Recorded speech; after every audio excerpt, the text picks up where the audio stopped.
제가 한국말 잘 못해요. 용서해 주세요. 그렇게 말할 줄 알았죠. 사실 한국말 잘합니다. 미국 교회를 담임하고 있지만 영어를 못해요. 그래서 이렇게 주일날 한국말로 설교하니까 얼마나 마음이 편한지 말이 그냥 술술 나오는데요. 그리고 여러분하고 벌써 세 번째 집회를 하고 왔더니 이제 친구 같아서 설교하면서 농담도 이렇게 나오고 아주 좋습니다. 그런데 보니까 금요일 토요일 날 못 뵀던 분들이 좀 뵈이네요. 그러니까 아마 주일날 처음 나오신 것 같아요. 그래서 저를 처음 보시는 분들도 있는 것 같은데 처음 오셔가지고 너무 그렇게 속상해하지 마시기 바랍니다. 왜냐하면 제가 이렇게 안 오신 분들을 위해서 요약 정리도 해드리고 또 필요한 거 있으면 다 얘기도 해드리고, 그리고 오늘 오신 분들한테는 제가 쓴 책 이거 룻기 질문으로 하는 말씀 목사 한 권씩 다 드릴 거거든요. 그러니까 예배 끝나고 가져가셔서 집에서 이제 이 책을 가지고 그 대신 숙제가 뭐냐 하면 동네 사람 서너 명을 모아야 돼요. 그래갖고 이거 가지고 소그룹으로 공부를 하셔야 돼요. 여러분은 부흥회를 통해서 다 들었으니까 이 책을 보면 이제 인도할 수 있는 인도자 자격이 주어지는 거예요. 그래서 오늘 여기 오신 분들 80명이 인도자 수료증을 받으시는 겁니다. 그래서 다음에 그분들 80명이 만약에 3명씩을 데리고 소그룹 했다 그러면 240명. 교회가 그냥 이 룻기 끝날 때쯤에 240명 되는 거예요. 4명씩 하면 320명 되는 거고. 믿습니까? 네. 그렇게 지경이 넓어지는 거죠. 그러니까 여러분이 먼저 복을 받고 복에 복을 더하신 분들이 나가서 이제 지경을 넓히는데, 이 지경이 넓혀지는 데는 중요한 원리가 하나 있습니다. 그 중에 뭐가 있냐 하면 희생의 원리가 있어요. 제가 이 희생의 원리를 위해서 오늘 4장 안 읽으신 부분 4장 1절부터 여러분하고 읽으면서 함께 성경을 보도록 하겠습니다. 성경책이 있는 분들은 룻기 4장을 펴세요. 펴시고 성경책이 없는 분들은 할 수 없이 그냥 들으시면 되겠습니다. 자, 룻기는 성경 역사서에 있으니까 좀 앞부분에 있죠. 창세기, 출애굽기, 레위기, 민수기, 신명기, 그 다음에 여호수아, 사사기, 룻기 4장을 펴보세요. 자, 보아스가 성문으로 올라가서 거기에 앉아 있더니, 보아스가 성문으로 왜 올라갔습니까? 그 당시에는 이 성문이 재판정이에요. 그러니까 성문이 오늘 우리말로 하면 코르트, 시빌 코르트 같은 거예요. 그러니까 보아스가 성문에 가서 앉아 있다는 얘기는 뭐냐면 보아스 is one of the judges. 그러니까 시빌 코르트 저지가 되어 있다 이 말이에요. 그러니까 보아스가 유력한 자라고 했는데, 유력한 자가 되기 위해서는 3가지가 있어야 된다고 그랬죠. 부흥에 참석하신 분들 복습합니다. 3가지가 뭐죠? 뭐가 있어야 된다? 돈이 있어야 된다. 또 사회적 지위가 있어야 된다. 셋째로는 도덕적인 양심이 있어야 된다. 그래서 이 3가지가 있어야 유력한 자인데, 양심 있고 바른데 돈이 없으면 청렴한 선비는 되지만 유력자가 안 되는 거예요. 그리고 돈은 많은데 행실이 엉망이면은 졸부는 되지만 유력한 자는 안 되는 거예요.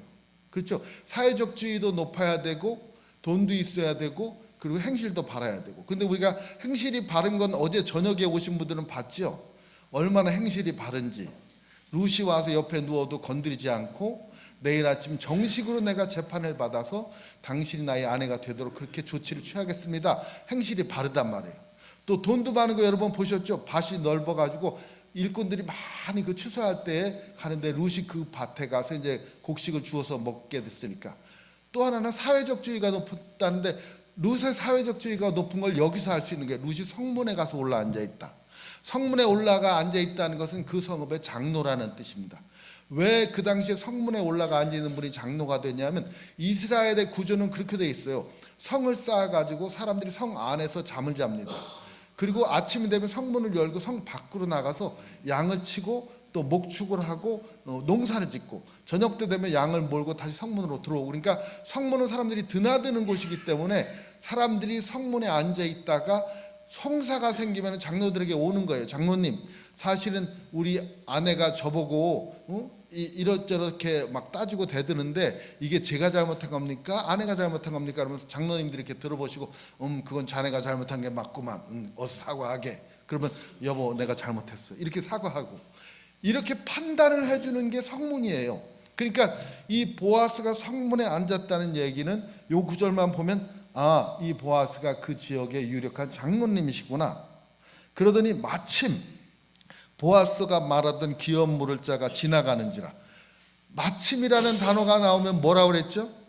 하나님의 섭니다. 왜냐하면 성경에 우연은 없으니까. 마침 왜 하필 그때 지나가겠어요? 이게 하나님이 정하신 때에 이게 딱 들어오는 거예요. 그러니까 여러분 저와 여러분의 만남은 우연이 아니죠. 우리 만남은 우연이 아니에요. 이거는 하나님의 섭리예요. 그래서 이제 하나님이 마침 이때 보아스가 말하던 기업 물을 자가 지나가게 했어요. 보아스가 그에게 이르되, 자, 보아스가 뭐라고 이 사람을 불렀지요? 성경을 보세요. 보아스가 뭐라고 불렀습니까? 아무개요. 이름이 없어요? 없어요. 이름이 왜 없어요? 중요하지 않고 외우지 않아도 되니까 없는 거예요. 자, 여러분, 이스라엘 땅, 하나님이 주신 땅을 정탐하러 모세가 12집 정탐권을 보냈죠. 여호수아, 갈렙, 그리고 나머지 10명 이름 아는 사람 없어. 성경을 보면 있긴 있어요. 제가 이게 자세히 찾아서 읽으려면 다 있긴 있죠. 왜냐하면 어느 분이 오셔서 그런 얘기 하더라고요. 그 12 정탐꾼의 이름을 다 아시는 분. 그런데 손드는 사람이 없어. 여기 구약 박사 안 계세요. 그러니까 사람들이 다 저를 쳐다봐요. 제가 구약 박사거든요. 그러니까 나는 알 줄 알고 근데 나도 모른다고. 그랬더니 얼마나 얼굴이 낯뜨거운지, 구약 박사가 12명의 이름도 다 모르고, 그리고 구약을 도대체 읽은 거야 안 읽은 거야. 근데 그 강사님이 저한테 그러더라고요. 걱정 마세요. 저도 몰라요. 알 필요가 없어요. 왜? 중요하지가 않으니까. 여호수아하고 갈렙은 그 땅을 정탐하고 돌아와서 하나님께서 우리에게 좋은 땅을 주셨다고 백성들을 격려하고 우리 같이 들어가자 으쌰으쌰해서 막 들어갔는데 10명은 저 땅은 사람은 죽이는 땅입니다. 우리 하나님께 원망합니다. 불평합니다. 그래서 사람들을 막 절망시켰잖아요. 그러니까 그런 사람들 이름은 우리가 알 필요가 없다는 거예요. 이 컨트라코스타 교회가 몇 년 됐죠? 교회 역사가? 40년. 교회 역사 40년 역사를 46년 역사를 쓴다고 그래봐요. 자, 그 역사책에 이름이 기록될 사람, 어떤 이름이 떠오르세요? 창립할 때 김현문 목사님을 도와서 했던 그 누구, 또 교회가 어려움을 당할 때 자기의 정말 헌신적인 노력으로 교회를 살려낸 아무개, 교회가 이렇게 이전할 때 다 같이 달겨들어서 이 성전을 아름답게 꾸몄던 그분, 이런 분들 이름은 나오겠지만 그냥 왔다 갔다 했던 분들 이름은 46년 역사책에 안 나옵니다.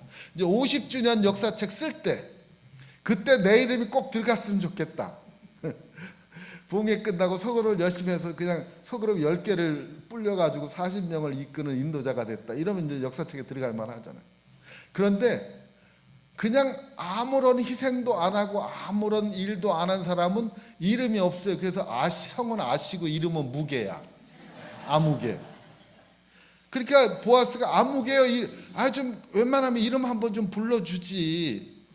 불러줄 가치도 없다 이거. 이 사람은 아무개요. 이리로 와서 앉으라니 그가 와서 앉으매 보아스가 그 사업 장로 10명을 청하여 이르되 당신은 여기 앉으라 하니 그들이 앉으매 보아스가 장로 10명을 이렇게 앉으라고 하는 정도 보면 이분이 수석 장로예요. 보니까 장로들 중에도 제일 그래도 권위가 있는 분에 다른 분들 다 앉으라고 그럴 정도니까 앉았더니 보아스가 그 기업물을 짜게 이르되 모압 지방에서 돌아온 나아미가 우리 형제 엘리멜렉의 소유지를 팔려함으로 내가 여기 앉은 이들과 내 백성의 장로들 앞에서 그걸 사라고 내게 말하여 알게 하려 하였노라. 만일 내가 물으려면 물으려니와 만일 내가 물으지 아니하거든 내가 거야 알게 하라. 내 다음은 나요 그 외에는 물을 자가 없느니라 하니 그가 이르되 내가 어떻게 한다고 그랬죠? 성경에 뭐라고 써 있어? 내가 어떻게 한다고? 내가 물으리라. 자, 이 얘기가 무슨 얘기예요? 지금 죽은 엘리멜렉이 땅이 있는데 이 땅은 가장 가까운 근족이 사야 돼요. 그걸 사가지고 엘리멜렉의 집안에게 잘 이어가도록 도와줘야 돼요. 그런데 네가 그 땅을 살래? 네가 제일 가까운 사람이니까 사고 싶으면 사라. 네가 안 사겠다 하면 내가 사겠다 그랬더니 이 사람이 사지. 자, 이 사람은 뭐에는 이 밝은 사람이냐면 이제에 밝은 사람이에요. 지금 월러크릭에 저 집을 사놓으면 나중에 오르겠지. 당연히 사지. 그렇게 얘기하는 거예요. 그러니까 엘리멜렉에 땅이 있어. 나보고 사라 그러면 내가 당연히 사지. 그랬더니 그러니까 이 사람은 돈이 되는 일이라면 기꺼이 1초도 안 걸리고 내 하고 대답을 하는데 보아스가 이르되 내가 나오미의 손에서 그 밭을 사는 날에 곧 죽은 자의 아내 모압 여인 룻에게서 사서 그 죽은 자의 기업을 그의 이름으로 세워야 할지니라 하니 그 기업 물을 자가 이르되 나는 내 기업에 손해가 있을까 하여 나를 위하여 물으지 못하느니 내가 물을 것을 내가 물으라 나는 물으지 못하겠노라 하는지라. 자, 왜 갑자기 마음을 바꿨죠? 좀 전까지만 해도 사겠다 그러더니 이제 또 안 산대. 산다와 안 산다 사이에 무슨 일이 있었습니까? 보아스가 이렇게 얘기한 거예요. 네가 그 밭을 사면 그 밭에 딸린 룻도 사야 된다. 듣는 여자분들 기분 나쁘지만 이게 옛날 법이 그래요. 옛날 법이 뭐였냐 하면 지금 이 히브리어 단어 자체가 내가 그 밭을 사는 날에는 룻과 결혼해야 된다 하는 결혼한다는 동사를 쓰지 않고 네가 그 밭을 사는 날에는 룻도 덤으로 얻어야 된다. acquire. When you purchase the land, you will acquire the woman. 그러니까 여자도 네가 얻게 된다 이렇게 얘기를 설명을 하는 거예요. 그러면 왜냐하면 그 밭의 주인이 죽었는데 그 죽은 사람의 아들이 상속을 받았는데 그 아들의 며느리가 이제 상속자가 됐으니까 그 밭을 사면 여자는 덤으로 껴준다 이거예요. Buy one get one woman free. 그러면 여러분 생각에 밭도 사고 여자도 하나 덤으로 생기고 할렐루야 이렇게 생각할 것 같잖아요. 근데 이 사람이 안 사겠다고 그러는 거예요. 그렇다면 난 밭 안 사겠다. 왜 안 사겠다고 하겠어요? 모압 여인이라.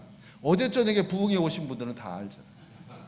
정통 유다의 남자는 모압 여자랑 결혼하는 것 자체가 수치예요. 이게 인종 간의 그 차별을 많이 하시는 분들일수록 타인종과 결혼하는 걸 아주 수치로 여겨요. 근데 한국 분들 중에도 그런 분들이 있어요. 나는 우리 애들이 어디서 그런 생각을 가졌는지 몰라도 우리 딸내미가 제가 이제 뭐라고 그러면 아버지를 약올라려고 그럴 때는 그럼 나 흑인하고 결혼해서 여기 올 거야 그래. 그러면 그래 와라 너무 좋지. 그러면 이게 왜 안 맥히지?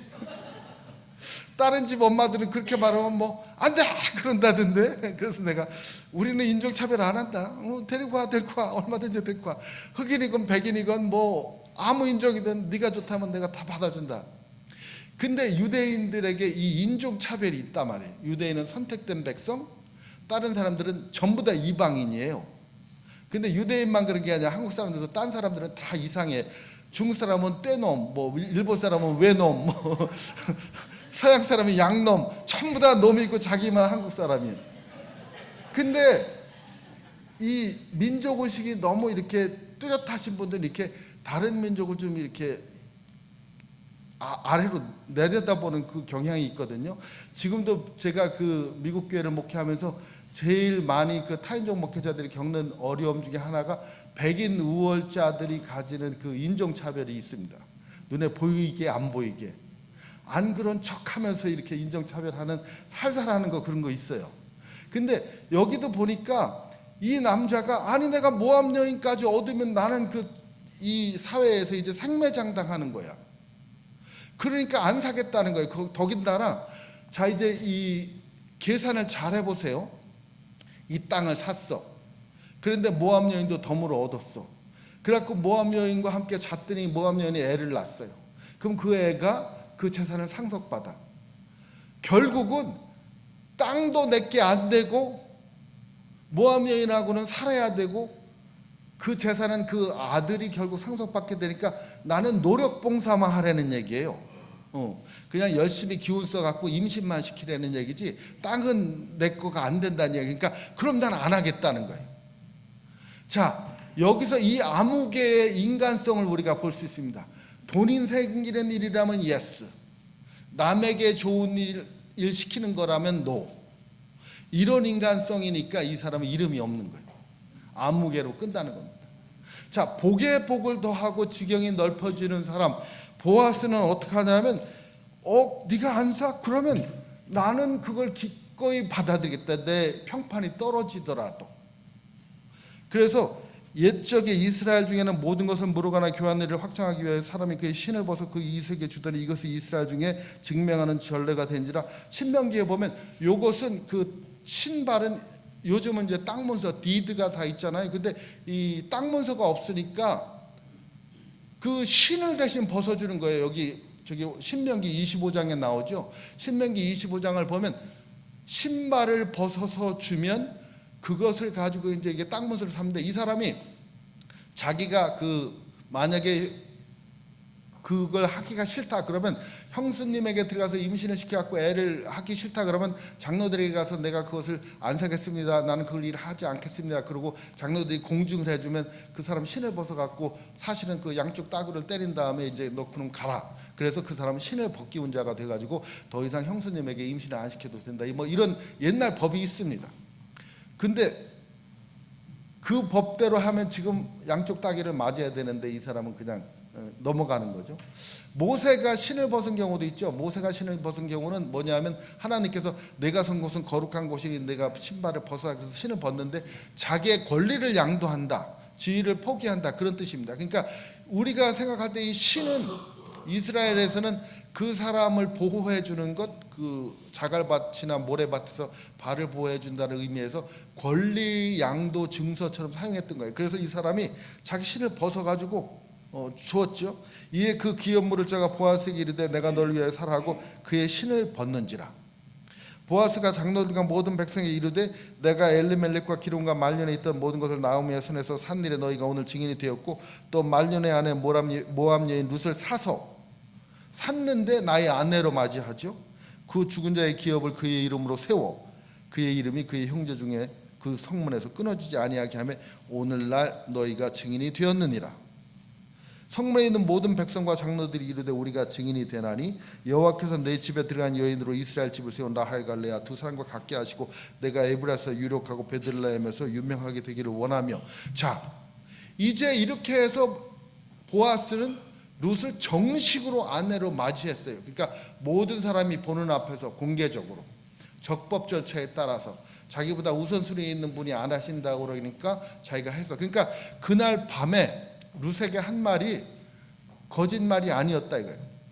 그리고 보아스가 생각했던 대로 이 기업물을 짜는 그 인간 됨됨이가 재산이 있으면은 가져가지만 재산이 없는 일에는 손을 안 대겠다는 인간 됨됨이가 드러났다는 거예요. 인도의 간디라는 분이 이런 얘기를 했습니다. 나라가 망할 때 나타나는 7가지 사회 현상이 있다. 그게 뭐냐면 원칙이 없는 정치. 그러니까 정치인들이 당선만 된다면은 그 입맛에 맞게 하기 위해서 뭐 이렇게도 하고 저렇게도 말도 하고 저렇게도 말하고 막 헛 공약을 내걸기도 하는 이런 원칙 없는 정치가 나타날 때, 아니면 도덕 없는 상업, 장사하시는 분들이 도덕을 잊어버리고 돈만 벌기 위해서 막 남을 속이고 이렇게 뒷박을 속여하고 저울을 속여하고 이런 것들이 도덕 없는 상업이 나타난다. 인격 없는 교육을 시키는데 사람들에게 기술만 가르쳐, 컴퓨터 잘 가는 법만 가르치지 그거 가지고 너 해킹하면 안 된다 이런 인격을 안 가르쳐 주니까 하버드 나오고 뭐 예일 나오고 이런 우수한 수재들이 모여갖고 엔론 사태를 벌이키고 금융 파동을 일으키고 막 그런 수많은 사람들이 퇴직금을 나누는 이런 일들이 벌어지잖아요. 그러니까 인격이 없는 교육을 시킨다. 인간성 없는 과학. 요즘 그 AI가 사람을 죽이네 말에 걱정들이 많으시잖아요. 과학 발전을 하는데 과학 철학이 없어서 인간성 없는 과학이 발달되는 경우가 있다. 그런데 여기 중요한 대목이 하나 있는데 희생 없는 종교. 종교가 도대체가 희생을 안 하려고 합니다.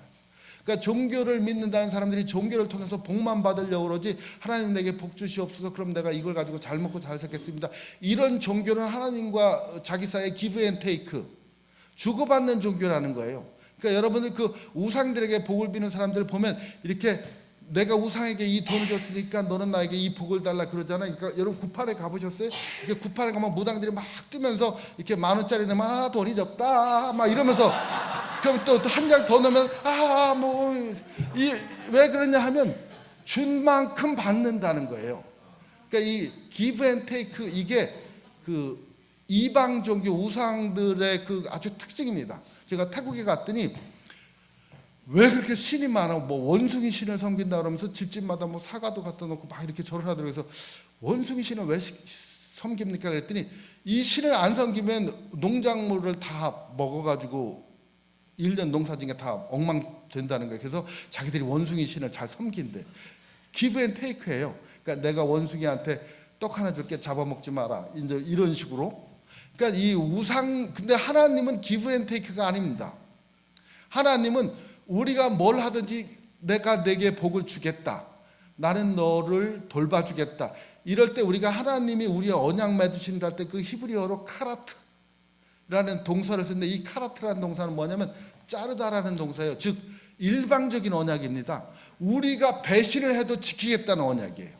하나님은 너희가 나를 떠나고 너희는 계약을 파기할지라도 나는 계약을 파기하지 않겠다. 이게 하나님이 만드신 구약과 신약 하나님의 언약입니다. 만약에 이게 언약이 아니라 컨트랙이면, 컨트랙에서 한 당사자가 계약을 어기면 계약 파기하고, 계약이 파기당한 당사자는 데미지 청구를 해야 되잖아요. 그래서 그 돈을 받아야 돼요. 이게 그러니까 계약 관계면, 하나님하고 저희가 계약 관계면 기브 앤 테이크, 내가 잘하면 하나님이 복 주시고 잘못하면 벌 주시고, 그렇게 생각하는데 하나님의 언약은 기브 앤 테이크 언약, 계약이 아니고 언약이기 때문에 내가 집을 나간 탕자처럼 별짓을 다 하가 돌아와도 두 팔 벌려서 안으시고 버선발로 뛰어나가서 끌어안으면서 탕자 아들, 내 아들 잘 왔다, 돌아왔다, 난 너 사랑한다, 걱정 마라, 이렇게 안아주는 거예요. 이게 하나님의 사랑이고 이게 하나님의 언약입니다. 그것 때문에 죄 많은 우리가 담대히 하나님의 보좌 앞에 나올 수가 있는 거예요. 우상과 하나님의 근본적으로 차이가, 하나님은 우리가 복 주세요 그래서 복 주는 분이 아니라 그냥 복을 주지 못해서 아주 안달이 나신 분이에요. 그러니까 복을 줬는데 우리가 받으면 돼. 그냥 받으면. 비는 내리는데 장독 뚜껑 덮어놔가지고 안 들어가는 거지. 어렸을 때 그런 거 하잖아. 할머니가 성우야 장독 뚜껑 덮어라, 비 온다. 덮어놓으면 안 들어가는 거예요. 하나님의 은혜는 막 내리고 있는데 여러분이 마음을 안 열고 안 받는 거죠. 그래서 지금 이 암흑에도 얼마나 지금 기회가 좋은 기회였는데, 자기가 사서 룻을 맞이했으면, 룻을 집안을 잇게 했으면 역사책에 자기 이름이 나올 건데 뺏겼잖아. 그 이름을 뺏기고 보아스만 당당하게 지금 나오잖아. 여러분에게도 기회가 주어집니다. 하나님께서 주어지는데 뭐가 있어야 되냐면, 그러려면 희생을 해야 돼. 희생. 어제도 제가 말씀드렸지만, 자, 룻은 자기의 젊음을 희생했습니다. 젊디 젊은 여자가 나이 드신 보아스에게 기꺼이 나아갔다는 것 자체가 희생이에요. 왜냐하면 아무리 자기가 그 먹고 살 길이 궁해도 이왕이면 젊은 남자랑 결혼하는 게 낫잖아요. 그런데도 기꺼이 자기를 드린 것이 마치 이삭이 번제단에게 들려졌던 것처럼, 남자 대표가 이삭이라면 여자 대표가 룻이다. 제가 그 말씀 드렸잖아요. 룻은 젊음을 희생했고, 나오미는 자기 아들에 대한 추억을 희생했어요. 아들 생각하면 수절해라, 너 평생 과부로 살아라, 내가 열려면 세워줄게, 이래야 되지만 내가 너를 위해서 자리를 마련할 테니 너는 보아스에게 시집가라, 이렇게 얘기한 거예요. 보아스는 자기의 평판을 희생했어. 정통 유대 남자로서 모압 여인과 결혼하면 지금 성읍의 장로들이 더 이상 자기를 그렇게 높은 지도자로 인도하지 않을 걸 뻔히 알면서도 내가 기꺼이 그 여자와 함께 살면서 그 여자의 집안의 대를 이어주도록 나를 희생하겠다 그런 거예요. 이 세 사람의 희생이 합쳐져서 서로가 돌봐주는 돌봄의 삼각형이 생겼는데, 이 돌봄의 삼각형이 생김으로 인해서 하나님께서 그 속에서 역사하실 수 있는 통로가 되었다는 거죠. 그래서 희생 없는 종교는 오늘날에도 제일 큰 문제가 됩니다. 교회가 주변 사람들과 교인들을 위해서 기꺼이 희생하겠다고 마음을 열고, 교인 한 사람 한 사람이 서로를 위해서 이렇게 시간을 내고 물질을 내고 이럴 때 이 교회가 살아나는 거예요. 부엌에서 설거지 하다가 막 갑자기 팍 그릇을 넣어주면서 왜 나만 이걸 맨날 해야 돼, 이러면 이제 안 되는 거죠. 이걸 할 수 있는 기회를 주셔서 감사합니다, 이래야 이제 되는 거죠. 그러니까 내 마음속에 불평이 나거나 짜증이 날 때는, 그때는 일을 안 하시는 게 좋아요. 왜냐하면 복받을 만한 그 준비가 안 돼 있는 거예요.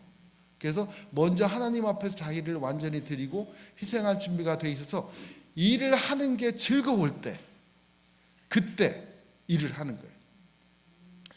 제가 옛날에 어느 교회를 할 때, 미국 교회를 할 때 한 한국 할아버지가 한번 만난 기억이 있는데 그 얘기 잠깐 드릴게요. 하루는 그 교회 사무실로 미국 병원에서 전화가 왔습니다. Pastor Lee, would you come and help us? 그래서 왜 그러냐 그랬더니 한국 할아버지 한 분이 병원에 입원했는데 영어를 못하니까 와서 통역을 좀 도와달라는 거예요. 그래서 갔더니 그 할아버지가 암에 걸려서 돌아가시게 생겼는데, 근데 그 할아버지 돌아가시게 생겼는데 그 사실 좀 알려야 되겠는데 이분한테 말을 해서 알아들 수가 없다. 그래서 제가 이제 그 나쁜 소식을 전하는 전달자가 돼서 그 할아버지한테 갔습니다. 할아버지 안녕하세요. 제가 이 지역에 사는 한국 목사인데 할아버지께 드릴 말씀이 왔습니다. 그랬더니 이분이 깜짝 놀라. 아무도 한국 사람이라고는 없는 미국 마을에 왜 한국 사람이 있나 그래갖고 딱 쳐다보더니 반갑네요. 한국말 하는 분이 만나니까. 그래서 근데 저 반가운 게 아니고 제가 좀 나쁜 소식을 전하려고 하는데 할아버지 많이 아프세니까 알아요. 저 암이에요. 곧 죽어요. 그러더라고. 그럼 뭐 내가 특히 그 부담을 짊어질 필요가 없지. 그래서 아니 벌써 알고 계셨어요. 근데 어떻게 가족들에게 연락할까? 그러니까 연락하지 마세요. 연락해도 올 사람도 없어요. 아니 왜요? 그러니까 목사님 죄송하지만 하여튼 뭐 제가 암에 걸려 죽었다는 마누라는 기뻐서 출 거고 춤을 출 거고 자식들은 잘 됐다고 쌤통이라고 그럴 거예요. 아니 어쩌다가 그렇게 되셨어요? 그러니까 사실은요 제가 이 목수인데 공사판 돌아다니면서 버는 돈마다 술 마시고 가진 거 갖고 도박하고 집에 돈도 안 갖다 주고 그냥 여기저기 다니면서 바람이나 피고 그래갖고 다들 저를 잡아먹지 못해서 난리라고. 가족 인연을 끊은 지가 오래됐다고. 그러니까 난처하더라고요. 그러면 제가 뭐 해드릴 게 있어요? 그러니까 목사님 기도나 해주세요. 예수 믿으세요? 그러니까 예수 믿어요. 제가 더 당황된 거야. 아니 예수 믿는 사람이 그렇게 살았다니까. 아니 이게 언제 어떻게 예수를 믿게 됐어요? 그러니까 자기가 그렇게 살다가 2년 전에 어떤 목사님한테 전도를 받고 예수를 믿게 돼가지고 세례까지 받고 그러고 나서 보니까 너무 좋아서 목소리가 뭐 의자도 고치고 놀이터도 고치고 이것저것 잘 고칠 재주가 많잖아요. 다 고치면서 살라고 그랬는데 암이 발견된 거예요. 보니까 이게 급성암인데 곧 죽게 생겼다는 거예요. 그래서 자기 마음속에 죽기 전에 가족한테 가서 용서를 빌고 회개하고 화해하고 죽어야 되겠다 해서 가다가 너무 아파서 고속도로변에 섰는데 경찰이 와가지고 자기를 병원으로 올려와서 그래서 아무도 없는 이 병원에 내가 지금 와 있게 됐다. 그 얘기를 하시는 거예요. 듣고 보니까 기도해드려야 되겠다. 그래서 기도했죠. 하나님 이분이 가족과 화해하고 아름다운 인생을 마감할 수 있게 도와주세요. 그리고 기도했는데 그날 밤에 다시 전화가 왔어요. 이분 돌아가신다고. 가서 구원의 확신 얘기하고 임종하고서 바로 또 돌아가셨어요. 그러니까 난처하고 안 됐어서 그 가족한테 이제 경찰한테 그 주소랑 전화번호를 찾아가지고 가족한테 제가 전화했습니다. 여보세요, 그 아무 개시 댁입니까? 그랬더니 그런 사람 없어요. 그러고 딱 끊더라고. 그 할아버지 말이 맞았어. 그래갖고 이거 어떻게 하면 좋으냐 그래갖고 다시 전화해서 이번에는 Hello, is that Mr. Kim there? 그랬더니 영어로 하니까 당황돼가지고 Who are you? 그래서 I'm pastor here. But it is Mr. Kim is here in my town. 그랬더니 we don't know Mr. Kim. 그러고 탁 끊더라고. 영어도 안 통해. 할 수 없이 우리 교인들한테 저기 홈리스 한 분이 돌아가셨는데 우리 장례 치료제겠는데 좀 도와달라. 그래서 교회에서 그러라고. 어차피 저희 교회는 홈리스 장례를 1년에 한 번씩 치르거든요, 합동으로. 그러니까 그분 장례를 치르는 비용을 교회 구제비에서 대기를 하고 장례 준비 다 해놨어. 그래갖고 다시 전화했어요. 전화 받자마자 누구네 집이냐고 묻지도 않고 장례식이 몇 월 며칠 어디서 무슨 교회에서 있는데 오고 싶으면 오고 말고 싶으면 말하라 알려준다. 그러고 이번엔 내가 탁 끊었지. 그랬더니 장례식 날 그 부인하고 아들이 왔어요. 왔는데 여차저차해서 이분이 이렇게 돼서 이 지역에 오게 됐지만 이분은 당신들과 화해하고 용서를 빌고 싶어서 왔다. 여보 미안해. 자식들한테 애들아 아빠 미안해. 잘못 산 아빠를 용서해 주겠니? 그 얘기 하고 싶었는데 못해서 내가 대신한다. 그랬더니 막 운 거야. 다 울어 다 울면서 그 얘기를 직접 들었어야 되는데 엉엉 울고. 그러고서 이제 그분들이 나중에 교회 감사헌금 해갖고 장례 비용은 다 됐죠. 근데 왜 제가 그분 얘기를 하냐면 그분이 돌아가시기 전에 저한테 그런 얘기를 하더라고요. 목사님, 참 제가 예수 믿고 보니까 섬기는 게 복이야. 그냥 드려도 드려도 더 드리고 싶고 해도 더 하고 싶고 왜 내가 이걸 진작에 못했나. 젊어서 예수 믿었으면 나 혼자 교회도 지어 바쳤을 텐데 다 늙음하게 죽게 돼서 이제 겨우 좀 드릴만 하니까 죽게 됐다. 그러면서 어디서 부흥회 하든지 집회하든지 꼭 자기 얘기를 해달래요. 젊은 사람만 보면 얘기해달래. 그래서 제가 젊은 사람 몇 여기 있더라고. 그래서 하는 거죠. 늙어서 예수 믿은 게 얼마나 안타까운 일인지 꼭 얘기해달라는 거예요. 젊어서 믿은 게 얼마나 큰 축복인지 얘기해달라는 거야. 젊어서 믿어서 마음껏 드리고 마음껏 섬기고 마음껏 봉사하고 그러면 좋은데 그 섬기는 게 무슨 손해보는 것처럼 왜 그렇게 짜증을 내느냐는 거예요. 제가 그래서 그 할아버지 얘기를 듣고 장례식 치른 다음부터 그게 숙제야. 듣고 보니 그래요. 그렇잖아요. 이왕에 돈 내고 들어갔는데 영화를 다 봐야지. 끝에 딱 들어갔더니 디 엔드 자막만 보고 나와. 아 이게 무슨 영화였는지 궁금하잖아요. 예수 믿고 그렇게 좋다는데 그거 나는 맛도 하나도 못 보고 죽기 전에 딱 구원만 받았어. 근데 왜 사람들은 전도 나가서 제가 예수 믿으세요 그러면 죄 짓고 다 짓고 나중에 믿을게요 그래. 나중에 믿어도 믿으면 천국 간다며. 맞긴 맞죠. 근데 이왕이면 일찍 믿으면 좋은데 뭐라고 반박을 해야 될까 이게 참 말이 안 떠올라서 고민을 많이 하다가 가만히 생각 왜 사람들이 그럴까 그랬더니 우리가 이 자본주의 사회에 살잖아요. 자본주의는 최소 투자의 최대 효과를 얻어야 돼. 최소 비용과 최대 효과. 그러니까 아니 조금 투자하고도 구원받는데 뭐하러 많이 투자하냐 이거야. 그런 사람들의 롤 모델이 성경에 나와요. 십자가상에 달린 강도. 딱 죽기 전에 주여 당신이 오늘 당신 낙원에 들어갈 때 날 기억하옵소서 그랬더니 예수님이 내가 오늘 나와 함께 낙원에 가리라. 그 얘기하는데 몇 초밖에 안 걸렸어도 그 사람은 낙원 갔어. 그러니까 그게 롤 모델이에요. 내 신앙의 롤 모델은 십자가에 달린 강도다. 그렇게 믿는 분들이 많더라고요. 희생 없는 종교. 뭐 좀 드리라고 그러면 아까워서, 뭐 좀 봉사하라 그러면 싫어서. 딴 사람들은 왜 안 하고 나만 자꾸 이거 해야 되나 억울해서 그 안 하려고 그러는 거예요.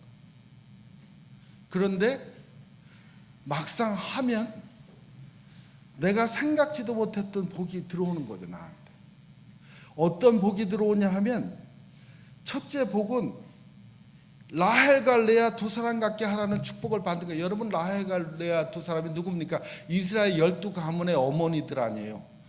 모압 여인 룻 이방 여인이 이스라엘의 어머니 같은 지위가 되라는 축복을 받는다 이 말이에요. 아니 세상에 미국에서 이민 온 한국 사람이 미국의 뭐 유명한 여자 지도자 같이 되게 해달라는 축복을 받는 거예요. 미국의 뭐 유명한 대통령 같이 되게 해달라는 축복을 받는 거예요. 세상에 이런 축복을 언감선이 지금 받겠어요? 여호와께서 이 젊은 자들을 말미암아 내게 생삭절로 주셔서 내 집이 다말이 유다에게 낳아준 베네스에 집과하기를 원하노라. 다말이 유다에게서 낳아준 베네스는 뭐냐면 거의 집안의 대가 끊길 뻔했던 거를 구한 다말이라는 유다 여자가 나옵니다. 이 다말은 여기 보시면 알지만 예수님의 족보에 나오는 여자 중에 하나예요. 근데 예수님의 족보에 나오는 4명의 여인 중에 룻이 첫 번째입니다. 그 다음에 여기 다말이 나오고, 물론 이제 기생 라합도 나오고, 그 다음에 이제 우리아의 아내도 나오지만 세상에 그 어마무시한 족보에 이름이 떡하니 올리는 첫 번째 여자가 된 거예요. 그러니까 자기는 나름대로 희생했다고 했지만 하나님은 거기에 복에 복을 더하사 아예 구세주의 족보에 이름이 올라가는 여자가 되게 하셨다. 여러분 중에 미국 300년 사이에 이름이 날 만한 사람이 되는 사람이 있다면 그분은 자기가 가진 것을 희생했기 때문에 그런 겁니다. 미국에 사는 어려운 분들을 위해서 기꺼이 자기를 내어준, 예를 들어서 뭐 흑인 인권을 위해서 일했던 마틴 루터 킹 주니어 같은 분들 왜 이름이 그렇게 역사에 남겠어요? 자기 목숨을 드렸잖아요. 여인들은 또 그랬더니 이에 보아스가 룻을 맞이해 아내로 삼고 그들에게 들어갔더니 여호와께서 그에게 임신하게 하심으로, 하나님이 룻기에 딱 한 번 나오는데 하나님 하시는 일이 뭐냐면 임신시키는 거. 왜냐하면 하나님은 생명의 주인이시니까 생명 주시는 분은 하나님. 그래서 하나님이 임신하게 했으므로 그가 아들을 낳은, 드디어 이 아들, 아기다리 고기다리 던 아들이 나왔어요. 이 아들이 나왔는데, 자, 이 아들이 나왔다는 게 무슨 의미입니까? 룻기 시작할 때 세 가지를 잃어버렸다고 했죠. 고향을 떠났어, 고향을 잊어버려. 그렇죠? 양식이 떨어져서 이주했어, 양식을 잊어버려. 그리고 자식이 죽어서 미래가 없어졌어. 그랬는데 고향으로 돌아와 고향이 회복됐어. 보리 추수할 때 보리를 충분히 먹어서 양식이 회복됐어. 이제 자식이 회복된 겁니다. 그러니까 우리 하나님은 잃었던 모든 걸 회복시켜 주시는데 상상하지 못할 정도로 축복하면서 회복 주신 거예요. 지금 잃어버렸다고 실망하지 마세요. 하나님이 회복시켜 주실 때, 욥도 그랬죠. 처음에는 내가 지은 죄가 뭐가 있길래 이렇게 다 잃어버렸나 했는데 그 말년에 그의 받은 복이 전에 잃어버린 것보다 훨씬 많았다. 여인들이 나오미에게 이르되 찬송할지어다 여호와께서 오늘 내게 기업 물을 자가 없게 하지 아니하셨도다. 이 아이의 이름이 이스라엘 중에 유명하게 되기를 원하노라. 이는 내 생명의 회복자며 내 노년의 봉양자며 곧 너를 사랑하며. 요 구절을 제가 천천히 이렇게 들어보세요. 7 아들보다 귀한 내 며느리가 낳은 자롭다. 자, 처음에 룻은 nobody. Ruth? Who is Ruth? Nobody. Nobody knows her. 아는 사람도 없고 존재감도 없던 그 여자라고 처음엔 취급했는데 지금은 뭐라냐면 She is more precious than 7 sons. 7 아들보다 귀한 여자래. 어떻게 이렇게 이 인식이 바뀌었습니까?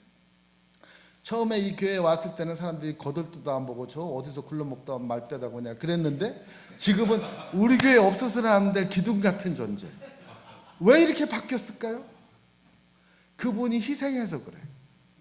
자기를 버리고 이 집안의 대를 이어주니까 그 소리가 나오는 거예요. 그러니까 여러분이 어느 공동체 가든지 마찬가지입니다. 미국에 살면서 미국을 위해서 희생하면은 미국에서 세상에 귀한 사람이다. 한국에도 보니까 그 서양 수녀님들이 그 나병 환자들이 있는 곳에 가서 평생 살다가 그 봉사하다가 돌아가신 분들이 있는데 한국 사람보다 한국을 더 사랑한 벽 안에 수녀 그래갖고 이렇게 나라에서 표창도 주고 기리고 역사에도 이름이 남고 그러더라고요. 그러니까 외국인이지만 한국 사람보다 한국인을 더 사랑했다. 아펜젤라 선교사 같은 경우도 외국인이지만 한국 사람을 구하려고 바다에 뛰어들었다가 자기는 죽고 사람은 살리고 그러니까 그 이름이 남잖아요. 그러니까 우리가 미국에서도 마찬가지입니다. 맨날 한국 드라마만 보고 뭐 한국 축구만 보고 이러지 않고 미국 사회에서 미국 사람들 위해서 뭔가를 내가 희생을 하면 미국 사람들이 미국 사람보다 미국을 더 사랑하는 코리안 아메리칸이 여기 있네? 그러면서 그분들의 이름을 기억하게 돼요. 희생 없는 종교. 그래서 나오미가 아기를 받아 품에 들고 그의 양육자가 되니 그의 이웃 여인들에게 그의 이름을 주었는데 나오미에게 아들이 태어났다. 그의 이름을 모베스라 하였는데 그는 다윗의 아버지는 이새의 아비였더라. 그 다음부터 이제 베레스의 계보를 이루하나 베레스는 해손을 낳고 해손은 남을 낳고 남은 아미나답을 아미나답은 나선을 낳고 나선 살문을 낳고 살문은 보아스를 낳고 보아스는 오벳을 낳고 오벳은 이새를 낳고 이새는 다윗을 낳았더라. 제가 충청도라 말이 좀 느리죠. 10명이 나옵니다. 10명. 이 족보가 왜 중요하냐 하면 이 족보를 통해서 다윗의 후손 예수 그리스도가 나오기 때문에 그래요. 그래서 예수님의 족보에 딱 룻이 나가는 겁니다. 그러니까 내가 시어머니를 위해서 이삭 주울 때 예수님 족보에 들어갈 거를 기대도 안 했고 상상도 안 했었어요. 그냥 나는 오늘 내게 해야 될 일이니까 한 거예요. 근데 하나님이 이렇게까지 보고 주셨어요. 여러분, 그리고 더 놀라운 사실은 이 룻기가 역사서의 일부입니다. 성경, 구약 성경은 네 부분으로 되어 있죠. 율법서, 예언서, 역사서, 지혜문학. 역사서라고 그러면 다 큰 역사야 되는데 이거는 한 개인의 이야기잖아요. 어떻게 해서 이 개인의 이야기가 역사서가 되었느냐 하면 그게 개인의 얘기지만 그에게서 다윗이 나왔고 그에게서 구세주가 나왔기 때문에.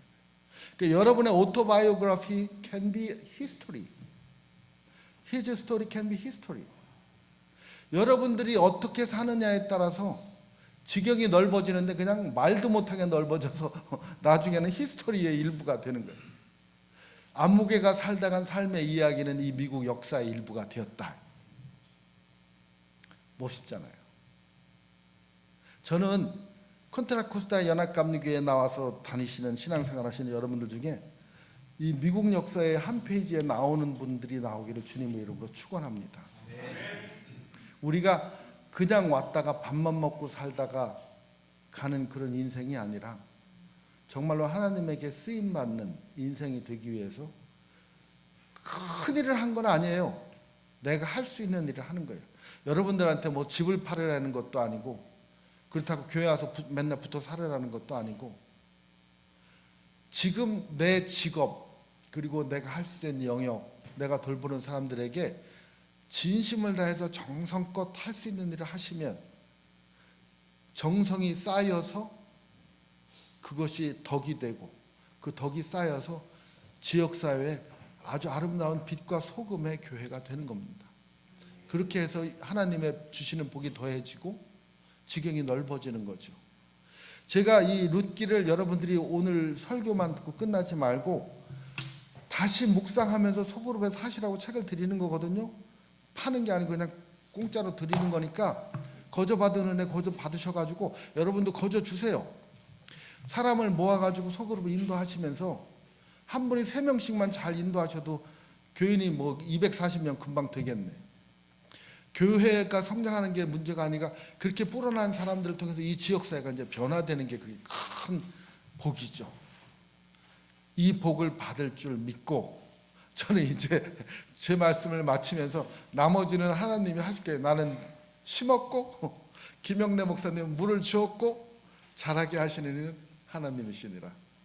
우리 기도합시다. 살아계신 하나님, 제가 와서 제가 할 수 있는 일을 했습니다. 말씀의 씨앗을 뿌렸습니다. 하나님, 이제 김영래 목사님의 수고로 잘 자라고 교회 지도자들의 수고로 병충해도 잡고 농약도 주고 가을이 되면 풍성한 열매를 거두 30배, 60배, 100배로 거둘 줄로 믿습니다. 하나님께서 자라게 하시니 하나님 영광 받아주시옵소서. 모든 말씀 예수님 이름으로 기도합니다.